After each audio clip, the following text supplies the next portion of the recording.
अस्सलाम वालेकुम जी, कैसे हैं आप सब? उम्मीद करती हूँ बिल्कुल ठीक होंगे। ज़िंदगी तेरे नाम सुनैरा खान का खूबसूरत नावल है। आज की एपिसोड शुरू करने से पहले हमेशा की तरह मेरी एक छोटी सी रिक्वेस्ट है, अगर आपने मेरे चैनल को सब्सक्राइब नहीं किया तो सब्सक्राइब करें, लाइक करें, कमेंट और शेयर ज़रूर किया करें। कमेंट बहुत इंपॉर्टेंट होते हैं, इससे पता चलता है कि आपको नावल कैसा लग रहा है। और अगर आप ये नावल ख़ुद रीड करना चाहते हैं तो आवाज़ को म्यूट करें और फिर ख़ुद रीड करें। तो जनाब, आज की एक्साइटिंग सी बहुत प्यारी सी एपिसोड होने वाली है, तो जो आपको बहुत पसंद आएगी, बहुत बहुत बहुत बहुत पसंद आने वाली है। तो जनाब, टाइम वेस्ट नहीं करते, चलते हैं आज की एपिसोड की तरफ। Let's start. मिस ज़ारा, आपने शायद सुना नहीं, मैंने कहा बैठे। वो नागवार नज़रों से उसे देखते हुए बोला था। ज़ारा सर हिलाती सामने वाली चेयर पर बैठ गई थी। अब वो सामने था। मैंने वो वीडियो पुलिस को दे दी है, और जानती है मंजूर साहब इस वक्त कहाँ हैं? जेल में। मैंने इस केस को मजबूत करने के लिए आईजी तक बात किया, और मुझे यकीन है वो शख्स बहुत जल्द फांसी के फंदे पर होगा, इंशाल्लाह। सर, क्या मैं उस बच्ची की वालदा से मिल सकती हूँ? वो पुरजोश अंदाज में बोली थी। नहीं। क्यों सर? मेरा इतना हक तो बनता है। अभी उसकी बात अधूरी थी जब दरवाज़ा धड़ाम से खुला था। ज़ारा ने पीछे मुड़कर देखा। तहरीम बेयकीन नज़रों से शाहवेज़ को देख रही थी। सर, मैं चलती हूँ, और 1 बजे आपकी मीटिंग है चाइनीज़ कंपनी के साथ। वो जैसे कुछ याद आने पर बोली थी। मिस ज़ारा, वो मीटिंग कैंसिल हो चुकी है। वो क्लाइंट अब कल सुबह आएंगे। वो एक नागवार नज़र तहरीम पर डालता बोला था। शायद उसे उसका अपने ऑफिस में इस तरह आना बुरा लगा था। उसका मूड बुरी तरह ख़राब हो चुका था। ओह अच्छा, अब मैं समझी, ये है वजह जिसके लिए आजकल तुम मुझे इग्नोर कर रहे हो। वो सुलगती आंखों से शाहवेज़ को देखती बोली थी। सर, मैं जाऊं? वो बोली थी। शाहवेज़ ने सर हिलाया था तो वो तहरीम को नज़रअंदाज करते बहर की जानिब बढ़ गई थी। 1 मिनट, तुम कहाँ जा रही हो? उसने ज़ोर से ज़ारा को बाजू से पकड़कर मेज़ पर उछाला था।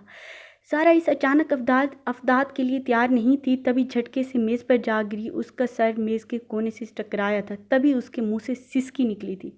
शाहवेज़ की बर्दाश्त की आखिरी हद यही थी। तभी घूमकर मेज़ की दूसरी साइड पर आया था और ज़ोरदार थप्पड़ तहरीम के मुंह पर निशान छोड़ गया था। तहरीम ने बेयकीन फटी फटी आंखों से शाहवेज़ को देखा था। गेट लॉस्ट, दफ़ा हो जाओ मेरे ऑफिस से, और आइंदा यहाँ आने की कोशिश मत करना। वो बरम निगाहों से उसे देखते हुए धाड़ था। वो सुर्ख आंखों से उसे देखती, कदम पीछे लेती बाहर निकल गई थी, जबकि शाहवेज़ ज़ारा की तरफ बढ़ा था। ज़ारा, तुम ठीक हो? वो उसे सीधा करता बोला। सर, मैं ठीक हूँ, वो तकलीफ़ में बोली थी। उसके माथे पर खून की नन्ही बूंदें चमक रही थी। तुम चलो हॉस्पिटल, तुम्हारा माथा ज़ख्मी हो गया है।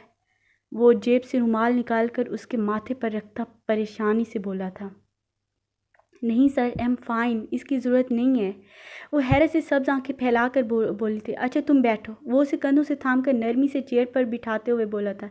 सर, ये रुमाल मैं खुद। वो झिझकी थी। वो उसके करीब झुका था। ज़ारा का दिल ज़ोर से धड़का था। हाँ शोर। वो पीछे हटा। पानी पियोगी? वो फिक्रमंद लग रहा था। नहीं। ज़ारा ने नफ़ी में सर हिलाया था।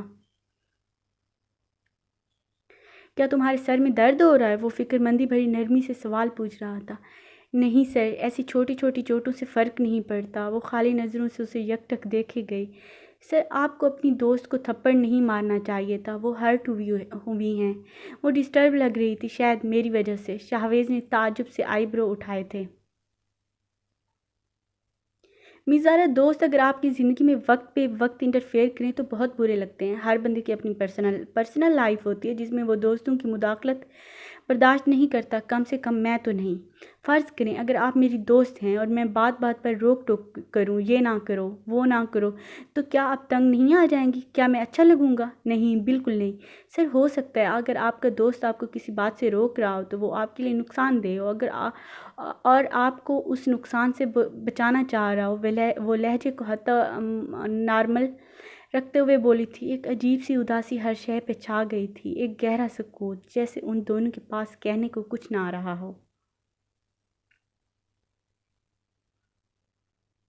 कुछ पल खामोशी से सिरके थे, फिर शावेज़ हल्का सा हंस दिया।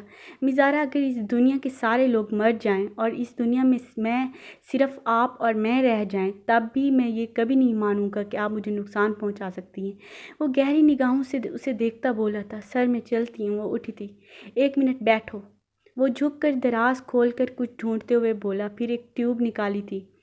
وہ اپنی چیئر سے اٹھا تھا اور چلتا ہوا اس کی طرف آیا تھا۔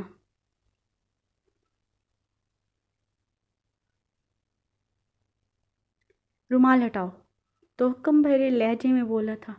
زارا نے آہستہ سے رومال ہٹایا تھا۔ ماتھے پر زخم کے نشان واضح ہوئے تھے۔ مزارا تھوڑی سی جلن ہوگی، وہ سنجیدگی سے بولا تھا، سر آپ میرا خیال کیوں رکھ رہے ہیں؟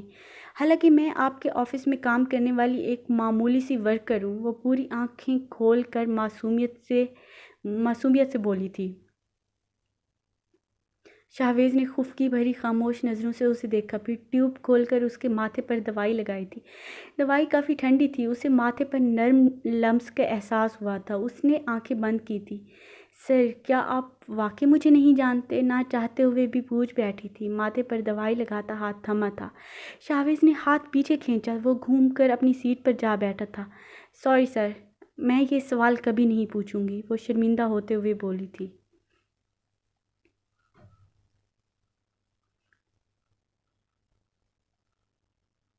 شاہویز نے ٹیوب بند کر کے اس کے آگے سرکائی تھی۔ مس زارا، یہ ٹیوب لے جائیں، ضرورت پڑے گی آپ کو، اور میری طرف سے آپ کو اجازت ہے، آپ گھر جا سکتی ہیں۔